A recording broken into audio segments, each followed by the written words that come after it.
Okay, get this, y'all. There might be trouble brewing in L.A. with the Lakers. Now, they lost in the Western Conference Finals, but a report says there's a power struggle going on between LeBron James and general manager Rob Pelinka. But that's not all.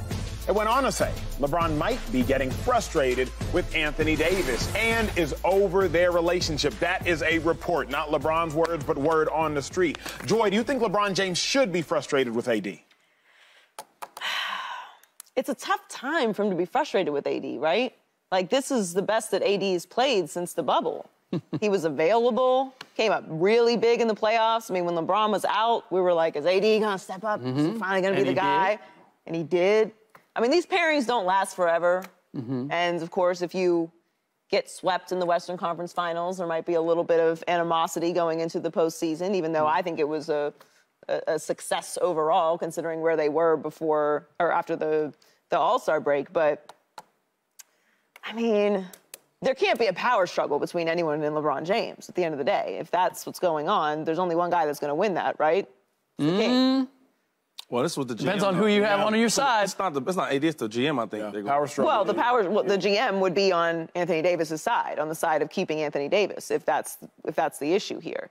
I mean, there's definitely been the conversation of if it makes sense to move on from Anthony Davis. In my opinion, I think you got to stick it out for at least another year. Because if you're going to try and make it through the Western Conference, you're going to come up against a guy named Joker. He's quite big. You're going to need somebody quite big to handle that. So, I mean, I think AD is at his highest value right now, coming off of this particular stretch. So it's a little bit confusing to me. I don't know what direction you would go in. Yeah, so the dynamic is Jeannie Buss loves Anthony Davis. Normally, I would say, yeah, LeBron James isn't losing any power struggles. But at this point in his career, with the owner loving the other guy and the owner not being particularly happy that you convinced them to trade for Russell Westbrook and give away a lot of the young pieces that have put you in this position, I think there's reason for debate there in terms of who is going to win this power struggle. Should Bron be frustrated with AD, though? No, because let's go back before Russell Westbrook. AD is a Laker because of LeBron James and Clutch. That's who he wanted, right? That's who they brought in there for Lonzo Ball and Josh Hart and Brandon Ingram. And it's not as if we didn't have questions about AD being an up and down or whether he was a true one or whether he could take the baton prior to him getting to the Lakers. So I agree with Joy in terms it's an odd time for this to come up because I feel like we just saw the best of AD, maybe saw more than we expected at this point. I mean, he probably shouldn't be frustrated with Anthony Davis. Not frustrated, but we can say that Anthony could have been a little bit better in the postseason in certain games, right? Yeah, it was. Are we being rational or are we being hopeful? Oh, come on, sorry. Woo, for a second. Woo. Listen, I'll say this.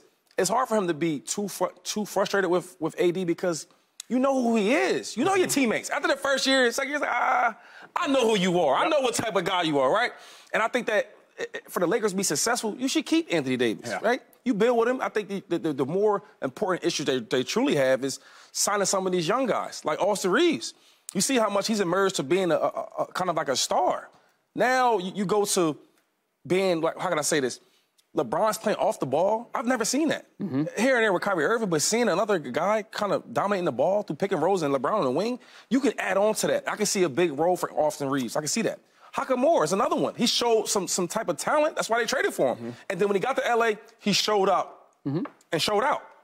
So it's a matter of getting the pieces around, I think, AD and LeBron James. Even D'Lo, that's a question mark. What are you going to do with him? You give him a long extension? Or you going to get somebody to fill that role? So before you get too frustrated with Anthony Davis, it's a matter of getting the pieces around him and continue this later. If you know who AD is, I don't see how you can be frustrated, and not as a slight. Not even because AD outperformed the expectations this year. AD is not a top-tier big man. That's reserved for Jokic, Embiid, Giannis. But he's not the third tier of big men. That's reserved for the likes of Bam. He's right there in between. He wasn't as good as Jokic. He wasn't as good as Embiid. He wasn't as good as Giannis in the limited time. But he was better than Bam. Like, AD gave you 40 and 10 in game one. He gave you 28 and 18 in Game 3. AD averaged 22, 14, and 3 blocks in the playoffs. I get it. Bubble year, he averaged 25 and 10. But there's a negligible difference between his bubble performances and this year's performances. In the bubble, the competition just was not nearly as steep. That Nuggets team was not nearly as good. And in the bubble, it was just completely different. But how could you be upset with the Anthony Davis that you saw? That, to me, is irrational. It's not only that, but are we at a point now, especially if we're looking at the way that series with Denver went, where LeBron's not in position to be upset with anybody? There was two games where he made the decisions or missed the shots or turned the ball over that decided 2 of those games at the end. So as much as LeBron has done, and as much as I know that bringing in AD, the idea was, I want to hand over the reins to you the way Dwayne Wade handed the reins over to me. I have a hard time of looking at LeBron James in the same vein as I have previously. Shady stacking his notes. I try to be neutral. I try to be in the middle of this thing, but y'all acting like AD was the best player on the Lakers in this postseason. Is that what we're trying to say? More often than not, I would admit he was. There's some games he would show up, and the other games he wouldn't. So who was the best player? We had segments. Hold on for a second. Y'all kind of disrespecting the king for a second. We had segments on this show where we were debating, okay, well, the stats say he had 20 points and 20 rebounds. This next game, he won't have 20 points. We was talking about that, right? Early in the playoffs. Early. Yes. So what I'm saying is, that counts. We watched the game, and there was some games that he will not show up. Let's not forget that they took AD off of Jokic. The second game, like, hold up. Let's find an answer for this.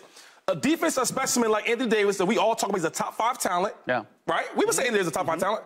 But he's not a top 5 player because he don't always consistently give you that top 5 performance. Yep. So before we keep waving this thing around, like if it's AD or LeBron, let's come on now. Yeah, we're also we're praising him for something that should be a given. Like, we're really happy that he was able to play this postseason.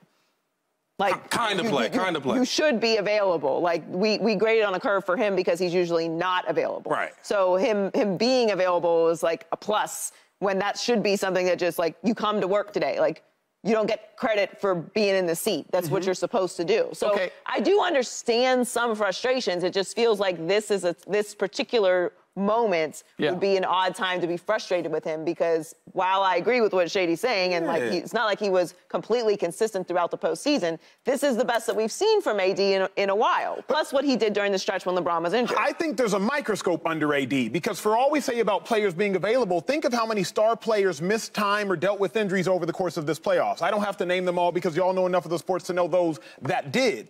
I also think, like, a lot of players had down games. Jimmy Butler had down games. Giannis, though he was hurt, had down games. Jamal Murray, Game 2 versus the Suns, had a down game after he dropped 30-plus and went splash in Game 1. Kevin Durant, y'all know how many down games he had. So, and when I look at AD, okay, he had down games. Everybody, James Harden dropped a 40-piece, then disappeared. Embiid had a down game. Everybody and their mama had down games except Jokic. I just don't know how you can be frustrated with the man. 40, 18, 28, 21. I'm going to save this receipt. Because now you're acting like y'all never complained about Anthony Davis. Come on now. Stop. Can we stop this? I just don't know what the alternative is. Like, if you're going to move off of him, what are you going to bring in that's going to completely reconstruct this roster in a way that will make you competitive in the West? I think I'm with Shady. I think there's other adjustments that you can make to the roster if you feel like you need to compete. He's a top 5 talent, bro. And by the way, for all of that, you were in the Western Conference Finals. Yep.